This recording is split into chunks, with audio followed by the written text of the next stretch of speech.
శశిమౌళిగ నిలచి వెలుగు నింపినావా గరళమునే మృంగి వెతలు బాపినావా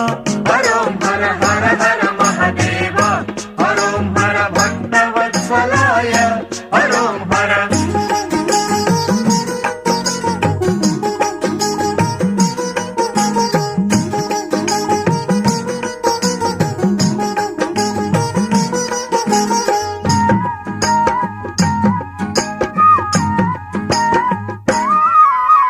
భోళా శంకరుడై వరములెన్నో సగి ఆపదలను బాపి ఆర్తులగా చేవ